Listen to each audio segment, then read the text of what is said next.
Yo, what is going on, you guys? My name is Owen, back again with another video. I know it's been a few weeks since I uploaded. I've been super busy with finals and schoolwork, but now that's pretty much all over, so I can finally sit down, record a video with you guys. For this week's video, I decided to do something that was highly requested by you guys, which is how I edit my Instagram photos. In the past month, I've been posting a lot of photos on my Instagram as part of my project for my final project in a photography class. It's kind of a double whammy, so the workload kind of actually helped out my Instagram a lot. And one of the most common questions I got in all those posts is how I edit my Instagram photos. It's kind of a complicated process, but I narrowed it down really simply, and it's very easy to do. So let's hop right into the first part of the process. Now, the first thing you're gonna need to do all these edits is a computer. A lot of people tell you to download apps like Visco and other apps that are really good for editing photos on the fly, but I think using a computer and having more control is a lot better if you wanna get really high quality photos. The only program that you will need to follow these steps is Adobe Lightroom. I'm not exactly sure how much that costs, but it is part of the Adobe suite. So if you guys have other programs like Photoshop or Illustrator, you probably have access to this one too. If not, I'm pretty sure this program is cheap and it's definitely very useful. Okay, so the first thing that you're gonna wanna do is to take your photos.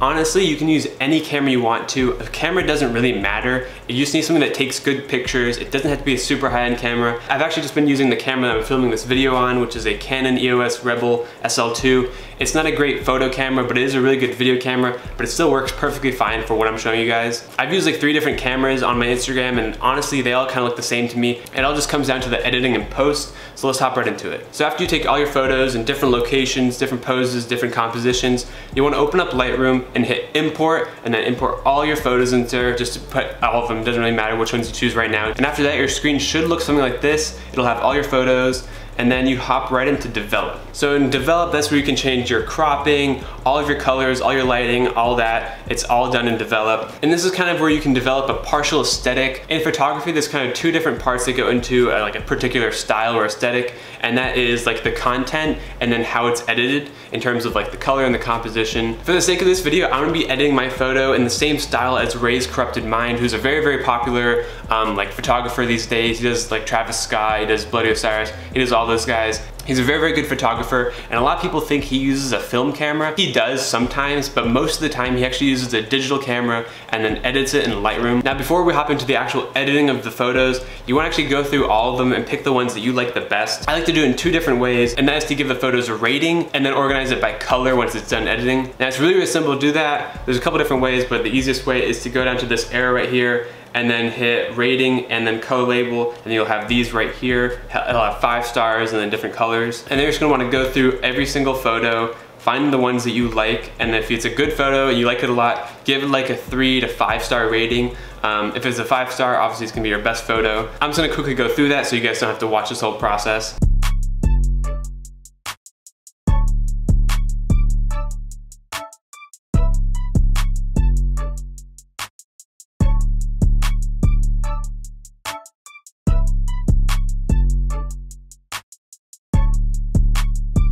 Okay, so after going through all those photos, I decided that I liked this one and then this one the best. I'll probably go with this one just because I'm looking straight on. I kind of like that a little bit better. And after I've selected that one photo, I'm gonna go ahead and give it a red color label just so I know that's the photo I wanna edit. That's like the best photo. That's probably the one I'll post on Instagram. And I'll hop right into the color editing. Now, just by quickly looking at Ray's photos, you can tell that he adds a lot of warmth to the photos, as well as a little bit of magenta just to give it a little bit more blue. And to do that on here, it's really easy. Under the basic window, and then you wanna have color selected, and then you just want to bring the temperature up. As you can see, the photo gets really orange really quickly, and if you bring it to the left, it gets very blue, obviously. That's not the look we're going for. We're gonna go to the orange. I'm gonna bring it around maybe like, I'm gonna bring it to around 10,000 just because I think that looks the best. And then for tint, just to give that magenta, I'll bump it up a little bit. It's already at 14 as like as the base in the photo.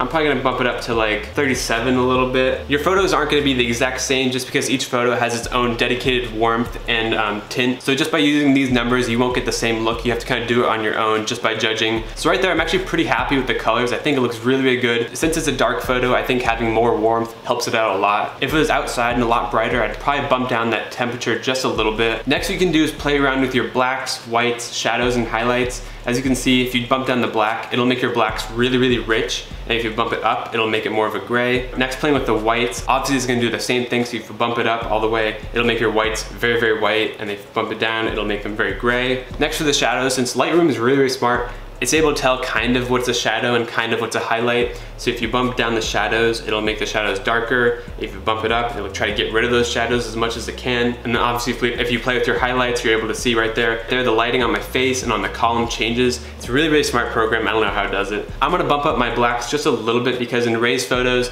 his blacks aren't like a super dark, rich black. It's more towards a gray. And then I'm probably gonna change the shadows a little bit just because it's very, very contrasting, very, very dark. So I'm gonna bump that up to around like 28 maybe, just so you can still see that there's a shadow, but it's not too stark and not too different. One other thing that a lot of people do is add fake film grain. This is something that's really, really common. I definitely use it a lot. Now, as you guys can see, there's not a lot of film grain. There's a little bit in the darker areas just because it's a very, very dark photo. If you use a film camera, you're gonna get some grain when you take photos, especially at night. So if you bump that up, as you can see, it's kind of hard to tell from the screen probably, but as you can see right there, the film grain is very, very obvious. If I bump it all the way down, it's not as obvious. Now that I'm done editing the photo, I'm gonna bump this to green just so I know it's completely done and ready to go. If I wanna go back and edit a different photo, make it red, and then turn it to green once you're done, just so you know which photos are done. If you want to crop it a little bit, just because most cameras, when you take a full-length photo, like a portrait photo, you're gonna need to crop it a little bit for Instagram because Instagram doesn't allow full-length photos, so you're gonna have to bump down the height a little bit. I'm probably just gonna do this on my phone just so I can get the right height exactly, but it's very, very simple. If you wanna do it on here, you just gotta go to this rectangle up here, and then you can pull it down. That's how you crop your photo, just hit done. One other quick tip I wanna give you guys is if you have like a pimple or a blemish you don't want in the photo, it's super easy to get rid of. All you have to do is go to the circle with a right arrow right there at the top right, and then let's go ahead and zoom into my face first. As you can see, I have like a mole right here on my face. So if I wanted to get rid of that, just gotta click on that circle, and then you wanna change the size of it. I can just change the size with like a slider right there. You want it to be like roughly around the same size, and then boom, just click it, and then it's gone. So if you hit the circle again with the right arrow, you can see the differences. You can see where it's gone now. I didn't have any pimples in this photo, so I'm probably just gonna leave it how it is. Let's edit one more photo just to show the difference between a light photo and a dark photo. So for the next photo, I import it into my library, just like the first photo.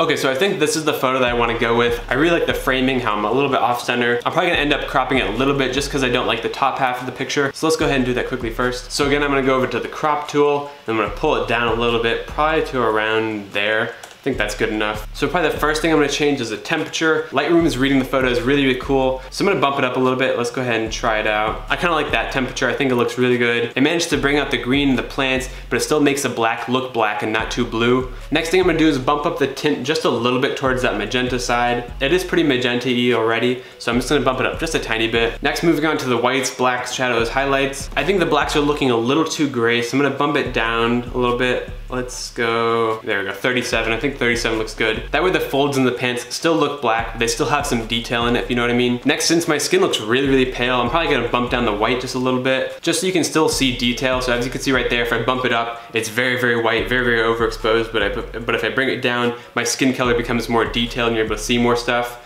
So I'll probably leave it around maybe there. Next for the shadows, probably just gonna bring it up a tiny bit just because some shadows are a little too dark. And then for the highlights, still a little too bright, but I don't wanna change the actual color. So I'm gonna bring the highlights down just a little bit so my skin becomes more visible. As you can see right there, if I bring it down, I look actually pretty tan, but if I bring it up, very pale. So probably gonna leave it around some more towards the middle. And then if I wanted to add grain, I could very, very simply. Not perfect for this photo just because I really like the detail of the pants and I want it to look very, very smooth. I forgot to set the photo to red, but I'm gonna bump it right to green. Photo's done, good to go. Once you're done editing your photos, you select the photo that you want to export, go to File, Export. You can choose the file type you want, you can choose where it goes, change the quality. I'd probably set the quality to 100 just so you get that perfect quality. As soon as you're done, just hit export and you're good to go. After you've exported your photo, you want to probably email it to yourself or just text it to yourself, that way you can just have it on your phone. As you guys can see right here, I have the first photo and then I have the second photo. I think they came out really cool. I really like how they look, especially on the phone, just because the lighting can change from device to device. So I think it looks really good on my phone. All right guys, just posted the photo right now.